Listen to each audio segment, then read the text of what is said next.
चर्चा इस बात की है कि आतंकवादी संगठन के 3 कुख्यात सरगना लश्कर-ए-तैयबा का हाफिज सईद, जैश ए मोहम्मद का मौलाना मसूद अजहर और हिजबुल के सैयद सलाउद्दीन का आखिर क्या हुआ। तो आपको बता दें कि 3 पाकिस्तानी आतंकी संगठन के 9 टेरर कैंप का खात्मा हो गया है। लश्कर-ए-तैयबा के 3 ठिकाने, जैश ए मोहम्मद के 4 और हिजबुल मुजाहिदीन के 2 टेरर कैंप नेस्तनाबूद कर दिए गए हैं। एयर स्ट्राइक और ड्रोन अटैक से डर का आलम अब यह है कि तीनों को पाकिस्तानी सेना और आईएसआई ने छिपा दिया है। यही वजह है कि इस अटैक में हाफिज सईद बच गया, सलाउद्दीन खौफ में है, पहले ही बिल में जाकर छिप गया है, जबकि जैश ए मोहम्मद चीफ मौलाना मसूद अजहर ने कबूल किया है कि वो बहावलपुर में उसके परिवार के 10 सदस्य मारे गए हैं। भाई रऊफ भी मारा गया है, साथ ही 4 करीबी सहयोगी भी मारे गए। वो रोता हुआ बोला वो भी मर जाता तो अच्छा होता। यानी आतंक की तिकड़ी अब जल्द ही मिट्टी में मिल जाएगी। रिपोर्ट देखिए।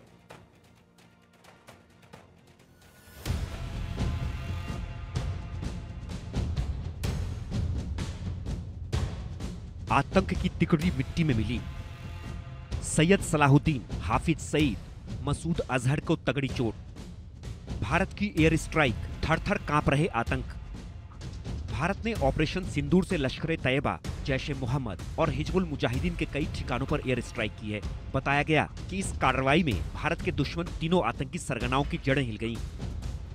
माना जा रहा है कि इस हमले के बाद इन तीनों आतंकी संगठनों के आकाओं पर पहाड़ टूट पड़ा है। सैयद सलाहुद्दीन, हाफिज सईद, मसूद अजहर इस वक्त खून के आंसू रो रहे हैं। 26/11 मुंबई हमले के मास्टरमाइंड और लश्कर-ए-तैयबा के सरगना हाफिज सईद के 3 अहम ठिकाने थे, जिनमें मुरीद के सवाई नल्ला और मरकज अहले हदीस शामिल है। भारतीय वायुसेना ने तीनों ठिकानों को पूरी तरह से तबाह कर दिया है। हाफिज सईद का नेटवर्क पूरी तरह बिखर चुका है। उसके पास नए रंगरूटों को प्रशिक्षित करने और भारत विरोधी गतिविधियों की योजना बनाने का आधार खत्म हो गया है। उसके बेटे तलहा को बाप के मारे जाने का डर सता रहा है। The most stupid prime minister in the world, वो मोदी है। मोदी, उसका मशहूर नाम क्या है? The most stupid prime minister in the world। ये मोदी बदबख्त बहुत बड़ा जंगी मुजरिम है। इंटरनेशनल कोर्ट ऑफ जस्टिस वो मुंतजिर है हमारा पाकिस्तान की वजारत खारजा का कि जंगी जराइम का इर्तिकाब करने वाला मोदी, उसके खिलाफ आलमी सतह पर मुकदमा चलना चाहिए। जंगी मुजरिम उसको करार देना चाहिए। दावा तो यहाँ तक है, तलहा सईद का एक बॉडीगार्ड मुख्तियार अहमद भी ड्रोन अटैक में मार गिराया गया। ऑपरेशन सिंदूर 22 अप्रैल को पहलगाम में हुए विभत्स आतंकवादी हमले के शिकार मासूम नागरिकों व उनके परिवारों को न्याय देने के लिए लॉन्च किया गया था। इस कार्रवाई में 9 टेररिस्ट कैंप्स को टारगेट किया गया और पूरी तरह से इसे बर्बाद किया गया। पुलवामा हमले का गुनहगार और जैश ए मोहम्मद का सरगना मसूद अजहर भी भारतीय हमले से बुरी तरह प्रभावित हुआ है। जैश ए मोहम्मद के बहावलपुर मुख्यालय, सरजाल, बिलाल कैंप और कोटली स्थित लॉन्च पैड को निशाना बनाकर तबाह कर दिया गया है। बहावलपुर, जो जैश का सबसे बड़ा ऑपरेशनल हब था, इंटरनेशनल बॉर्डर से 100 किलोमीटर दूर स्थित था, वो भी अब पूरी तरह ध्वस्त हो चुका है। बताया गया कि मसूद अजहर के भाई अब्दुल रऊफ समेत 10 रिश्तेदार मारे गए हैं। रऊफ कंधार हाईजैक और पुलवामा अटैक का मास्टरमाइंड था। इस हमले के बाद दुखी मसूद अजहर ने कहा, अच्छा होता कि इस हमले में वो भी मर जाता। कश्मीर में आतंक फैलाने वाला हिजबुल मुजाहिदीन का मुखिया सैयद सलाहुद्दीन इस हमले के बाद सबसे कमजोर स्थिति में आ गया। उसके कोटली, महमूना जोया और राशिद शाहिल कैंप जैसे बेस तबाह कर दिए गए, जिससे वो इतना डर गया है कि अंडरग्राउंड हो गया है। सैयद सलाहुद्दीन के पास अब न तो घुसपैठ के लिए सुरक्षित रास्ते बचे हैं और न ही आतंकी ट्रेनिंग कैंप्स, क्योंकि इस आतंकी संगठन की रीढ़ पूरी तरह से टूट चुकी है। क्वालिटी की क्या भूमिका होती है, यह क्या रोल अदा करती है, इसका नमूना हमने कल देखा।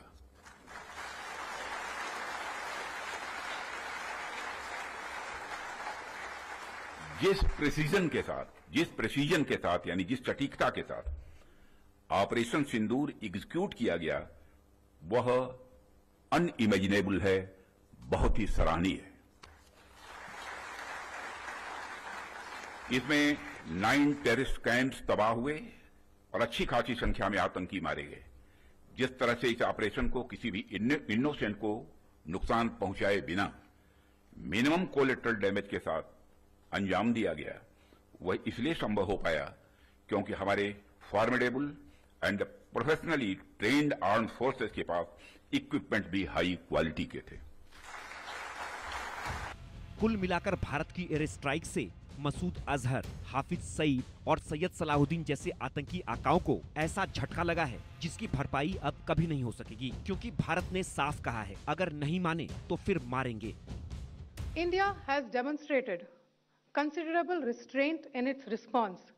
However, it must be said that the Indian armed forces are fully prepared to respond to Pakistani misadventures, if any, that will escalate this situation.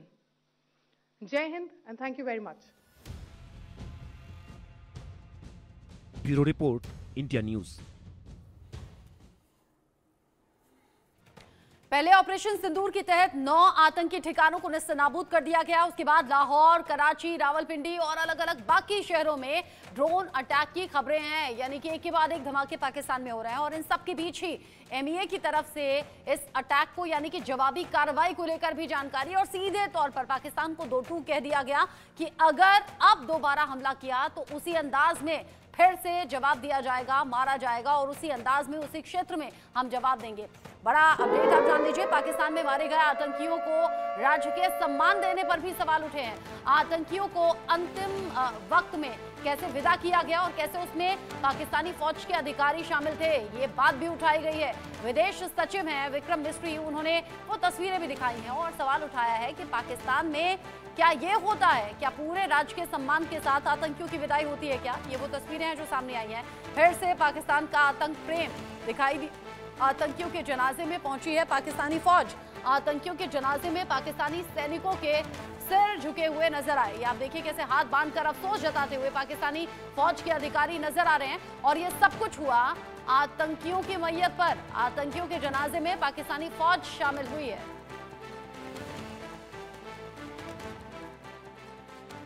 Attacks. I wonder what message this picture actually sends to all of you. This is a question that is worth asking. Operation Sindoor पर 7 मई 2025 को हुई press conference के दौरान भारत ने अपनी प्रतिक्रिया को केंद्रित, संतुलित और गैर उत्तेजक बताया था। यह विशेष रूप से स्पष्ट किया गया था कि पाकिस्तानी सैन्य ठिकानों को निशाना नहीं बनाया गया। साथ ही दोहराया गया कि भारत में किसी भी सैन्य लक्ष्य पर हमले का उचित जवाब दिया जाएगा।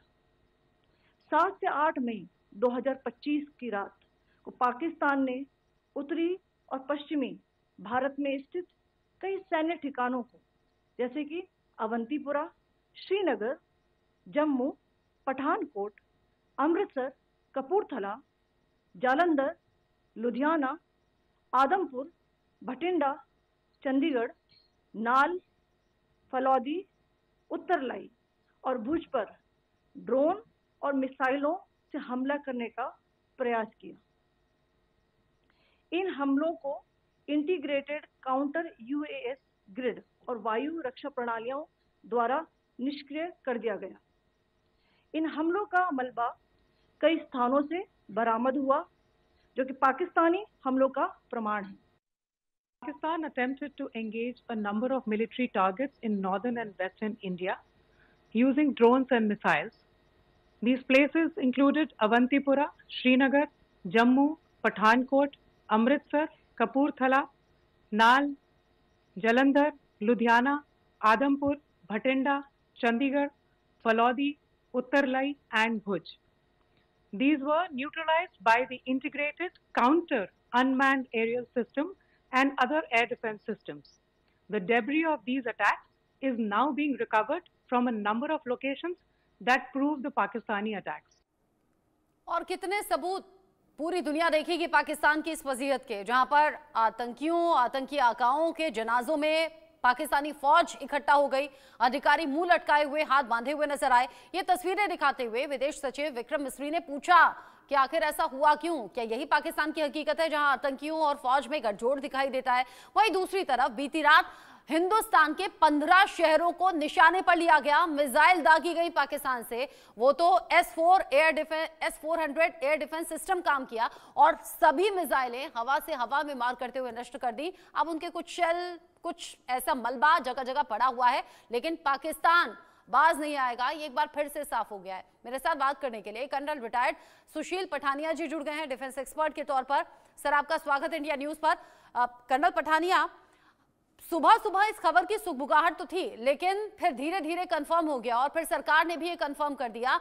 रक्षा मंत्री कह रहे हैं एक तो ऑपरेशन सिंदूर जारी है, ऐसा नहीं कि खत्म हो गया है, उसका हमने एग्जांपल देख भी लिया। जगह जगह पाकिस्तान में ड्रोन से धमाके हुए हैं। वहीं दूसरी तरफ पाकिस्तान के रक्षा मंत्री जो कल गिड़गिड़ा रहे थे कि भारत अब आगे कुछ ना करे तो हम भी यहीं रुक जाएंगे, लेकिन 15 शहरों को टारगेट किया गया। वो तो S400 एयर डिफेंस सिस्टम ने सभी हमलों को नाकाम कर दिया। यह है पाकिस्तान की हकीकत। देखिए मैडम, सबसे पहले तो मैं अभी जैसे हमारे राजनाथ सिंह जी ने बोला है कि ऑपरेशन सिंदूर, बिकॉज इस ऑपरेशन को एक कल्मिनेशन पे ले जाना है। जो स्ट्राइक इनके टेरर कैंप्स पे की गई थी, 9 टेरर कैंप्स के ऊपर, वो एक सिर्फ ट्रेलर मान के चलिए आप। उसके बाद इंडिया वेट कर रहा है, इस समय वेट कर रहा है कि अगर पाकिस्तान की तरफ से एस्केलेटरी मेजर्स लिए जाएंगे तो उस हालत में उनको कड़े से कड़ा जवाब दिया जाएगा, और वो हो भी गया। आपने ये देखा होगा कि इन्होंने जो 15 जगह पे जो हमला करने की कोशिश की थी, और S400 system duly integrated with the Akash missile जो हमारे पास हैं, और बाकी जो एयर डिफेंस के मेजर्स हैं हमारे पास, उससे उनको सबको बर्बाद कर दिया गया। दूसरी तरफ अभी आपने देखा है कि ड्रोन्स, जो इजराइल के ड्रोन है हारूफ हमारे पास, उनको यूज करते हुए हमने ना सिर्फ उनका लाहौर में एडी सिस्टम को पूरी तरह बर्बाद किया है, बल्कि रावलपिंडी के अंदर भी जो क्रिकेट स्टेडियम है वहां तक हम लोग पहुंच गए हैं। तो आप इमेजिन कर सकती हैं कि पाकिस्तान की जो हायरार्की है, जिसके अंदर आर्मी है, पॉलिटिशियंस है और जनता है, उनकी कितनी बुरी हालत होगी। तो ये एक बहुत अच्छी शुरुआत है। और अब आपने रावलपिंडी क्रिकेट स्टेडियम का अगर एग्जांपल दे दिया, बहुत वीडियो सोशल मीडिया पर बड़ा वायरल हो रहा है। रावलपिंडी क्रिकेट स्टेडियम में जब लोग जा रहे थे तो वहां पर क्या बताया गया उन्हें कहा गया कि मत आइए यहाँ पर क्योंकि आसमानी बिजली गिर गई है। मतलब पाकिस्तान झूठ का पुलिंदा पहले से था, अब वहां लोगों को गुमराह करने का काम अलग अलग तरीके से कर ही रहा है। अब जब खुद की फजीहत हो रही है, क्योंकि लोगों ने पूछ भी लिया कि भाई ऐसे हवाई हमले या ड्रोन अटैक कैसे हो जा रहे हैं जब एयर डिफेंस सिस्टम आपके पास था। लोग इसलिए भी कोस रहे हैं कि और करिए चाइना से डील, और मिलाइए चाइना से हाल, क्योंकि यहाँ एयर डिफेंस सिस्टम उसका काम नहीं आया, बचा कुचा नष्ट भी कर दिया हिंदुस्तान की तरफ से जो कार्रवाई हुई, और अब आसमानी बिजली बता दिया। देखिए, Pakistan as a nation, it's a rogue nation, it's a terrorist nation, जिनकी दुनिया भर में कोई क्रेडिबिलिटी नहीं है और उनकी जनता के अंदर भी उनकी क्रेडिबिलिटी नहीं है। अभी ये भी दिखने में आ रहा है कि 1600 करोड़ पैसा लगा के इन्होंने चाइना से जो एयर डिफेंस सिस्टम लिया है, कल देखिए, कल हमारी 24 मिसाइल दागी गई थी, वो उनमें से एक को भी डिटेक्ट नहीं कर पाए। उसके बाद हमारे जो ड्रोन्स थे वो अंदर गए, उसको भी वो डिटेक्ट नहीं कर पाए। तो आप ये इमेजिन कर सकती हैं कि इनको जो एयर डिफेंस सिस्टम दिया गया है, जिसके अंदर HQ-9 और HQ-26 है, वो पूरी तरह से बेकार किस्म का एक कबाड़ा है।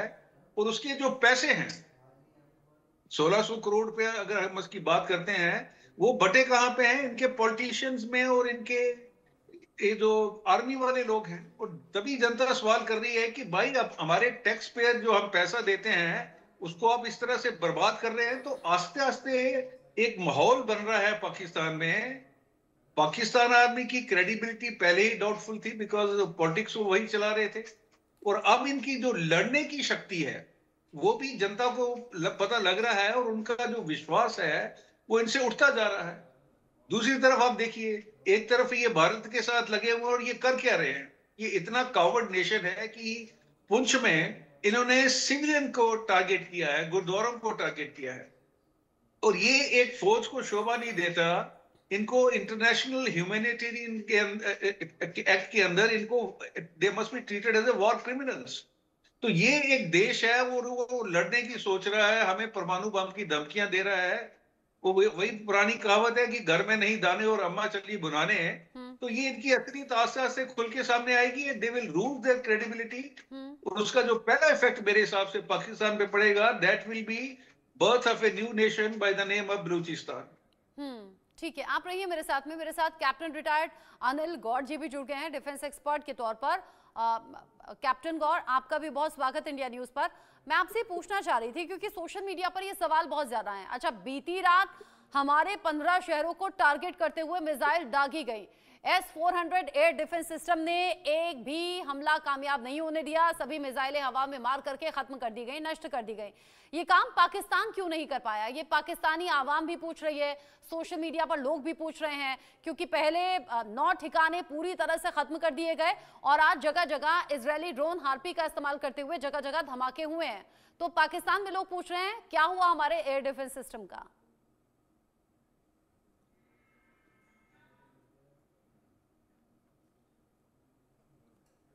दे रहा है और जिसका बड़ा चाइना अपनी तरफ से सारी दुनिया को दिखाना चाहता है कि जो हम बना रहे हैं वो वर्ल्ड क्लास चीज है, बड़ी अच्छी है, सब कुछ उसके अंदर हम सब जो है, चाहे वो एयरक्राफ्ट हैं, चाहे वो ये आपका एंटी मिसाइल सिस्टम्स हैं, चाहे हमारे शिप्स हैं, चाहे हथियार हैं, जो भी कुछ है वो बहुत ही अच्छे बना रहे हैं। वो सारे वो दुनिया का मतलब दुनिया से मुकाबले करने वाले हथियार हैं। वो एक जो उनका मिथ है वो सारा टूट गया। आप देखिए ये जो इनका सिस्टम है, पहले तो जो 7 तारीख को हमने अपने अटैक किए वो उनको पता नहीं लगा कि हुआ क्या है। जब धमाके हुए तब उनको पता लगा कि कुछ हुआ है। वो क्या हुआ है तो वो उनको हैरानगी रही कि 9 ऐसी जगह जो है उसके अंदर हमारे देश के अंदर इनके जहाज ने जो है इनकी मिसाइल वगैरह आ गई और हमें पता तक नहीं लगा। खैर चलो वो भी हो गया। अब हिंदुस्तान ने कहा बड़ा क्लियरली, भाई हमने जो टारगेट किए हैं ये आप देख लीजिए, इसके एस्केलेशन नहीं है आपने करनी, तो अगर आपकी मर्जी है आपने करनी है तो देख लीजिए, फिर उसका नतीजा जो है वो खराब होगा। पर इन्होंने कहा नहीं, अब फेस सेविंग तो दिखानी है ना उन्होंने अपने लोगों को।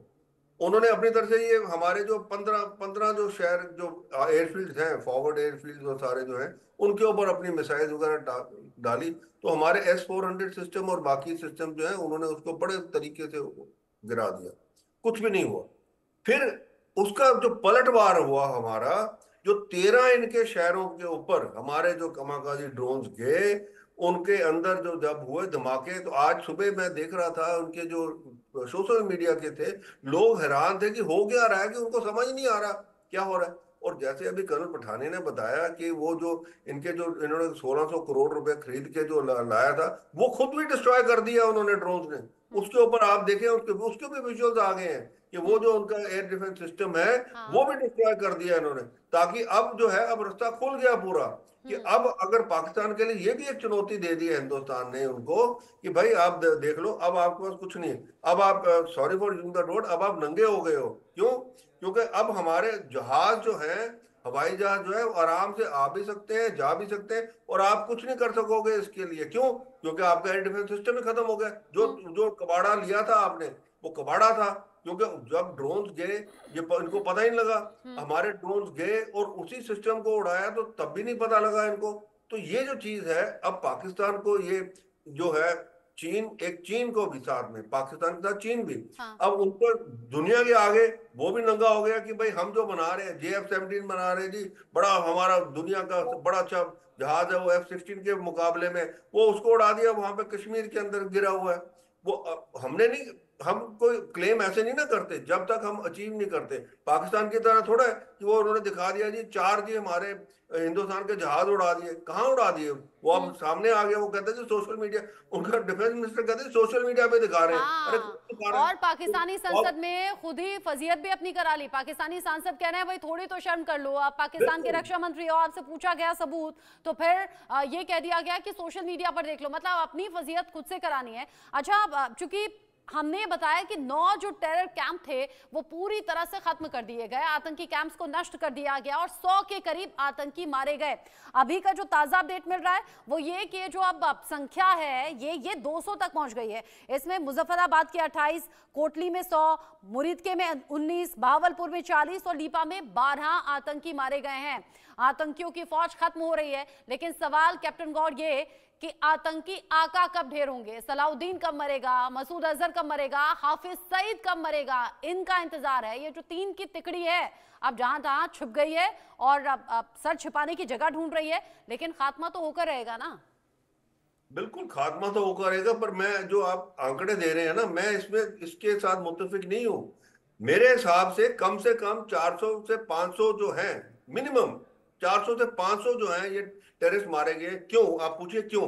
क्योंकि देखिए 9 जगह अटैक हुआ है। अगर आप 50-50 लोग भी एक जगह पे लेंगे तो आपका 450 का आंकड़ा हो गया। भावलपुर में तो खुद कह रहे हैं कि पहले सवेरे शुरू हुए थे, डीजी आईपीएसआर कह रहा था 2 बच्चे और 2 खातून वो मरे। उसके बाद में उनका आंकड़ा गया 20-25, शाम तक 100 पहुंच गया और अभी और चढ़ता जाएगा। तो कम से कम इनके जो है 400 से 500 जो है टेररिस्ट जो है वो मारे गए हैं। इससे मेरे को कोई वो नहीं है। एक दूसरी बात, ये जो तिगड़ी है आप कह रहे हैं, ये इनको मैं कहूँ ना, इनके अल्लाह ने कहा कि अभी नहीं मरना इन्होंने और देखना है अपना। ये 14 अपने जो उसने खोए है ना, अभी अब रो रहा है वहां पे कि देखिए जी मेरे 14 चले गए, मैं भी मर जाता।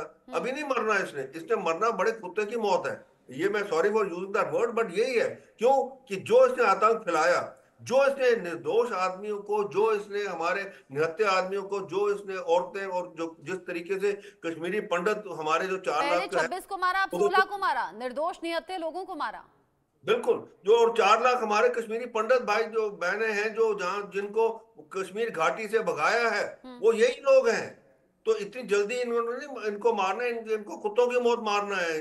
और अभी आप देखिए हिंदुस्तान ने एक चीज क्या दी है, अब अगर ये अभी भी कोशिश कर रहे हैं कि कुछ करने की, तो जो सेकंड स्ट्राइक होनी है ना हमारी, उसके अंदर ये आप देख लेना ये ढेर हो रहे हैं। और साथ में जो जीएचक्यू की बात कर रहे हैं ना, फिर वो भी जान, क्योंकि अभी तक हमने मिलिट्री एसेट को किसी को नहीं हाथ लगाया। अच्छा, रक्षा मंत्री राजनाथ सिंह ने आज कहा भी है कि ऑपरेशन सिंदूर जारी है, वो अभी भी जारी है, ऐसा नहीं कि खत्म हो गया है। खबर ऐसी भी कि 21 ठिकाने टारगेट पर लिए गए, 9 को पूरी तरह से खत्म कर दिया, बाकी 12 को लेकर एक्शन अभी जारी है। और कर्नल पठानिया, बाकी 12 का खात्मा होना यानी इन आतंकी की, ये जो आतंकी आकाओं की तिकड़ी है, इसका भी खात्मा तय है।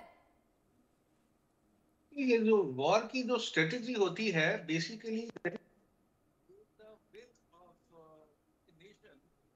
के साथ आपकी लड़ाई चल रही है। अभी इस अगर हालात में हम देखते हैं कि इंडिया ने ये बड़ा क्लियर कर दिया था कि हमारी जो स्ट्राइक है वो टेररिज्म के अगेंस्ट है, पाकिस्तान के अगेंस्ट नहीं है। और हमने जो टारगेट सिलेक्ट किए हैं, ना वो मिलिट्री टारगेट है, ना वो सिविल टारगेट है, और हमारा जो एक्शन है वो नॉन एस्केलेटरी है। हम नहीं चाहते कि इसको बढ़ाया जाए। अभी इंडिया की ये भी स्ट्रेटेजी रही है कि इनको उस हद तक मजबूर किया जाए कि ये हमें अपनी छोटी सी स्ट्राइक करें और उसका हम इनको बड़ा जवाब दें, और उस सिचुएशन में ले आए कि इनकी जो इच्छा शक्ति है पूरे पाकिस्तान की, जिसमें उसका अवाम भी आता है, वो पूरी तरह से टूट जाए। इसके साथ साथ ही आप देखिए ये जो डिप्लोमेटिक मेजर्स लिए गए हैं, और उसके अंदर सबसे जो स्ट्रॉन्ग मेजर है वो है इंडस वाटर ट्रीटी को हेल्ड इन अबेयंस करना। तो ये एक सारे कदम मिलकर, और उसके बाद जो डिप्लोमेसी हो रही है, पाकिस्तान इस समय पूरी दुनिया में आइसोलेट हो रखा है। और इन्होंने जो स्क्रिप्ट बनाई थी कि हम पाकिस्तान नहीं टेररिज्म के खिलाफ लड़ रहे हैं, और जो भी देश, क्योंकि terrorism is a world wide phenomena, so no nation will ever say that we are with the terrorism, so that is the result कि इनको उन्होंने बड़े अच्छे तरीके से अलग थलग कर दिया है। टर्की ने थोड़ा सा सिंबॉलिक जेस्चर किया, अजरबैजान एक दूसरी कंट्री थी, और चाइना ने क्या बोला कि India action is regrettable. That mean China भी उनके साथ अभी पूरी तरह से खड़ा नहीं है। बिल्कुल, और चाइनीज हथियार किस तरीके से काम आए वो भी पता चल गया। लोग, वहां के लोग ही थू कर रहे हैं, वो जो एयर डिफेंस सिस्टम काम नहीं किया, और जगह जगह जो धमाके हो रहे हैं उसमें भी लोग पूछ रहे हैं कि और जाओ हाथ में ला लो चाइना से। बहुत शुक्रिया आप दोनों का मेरे साथ जुड़ने के लिए, पठानिया सर आपका भी, गौर सर आपका भी। इस बीच बड़ा अपडेट भी, भारत से पंगा लेना पाकिस्तान को बड़ा महंगा पड़ गया है। पाकिस्तान शेयर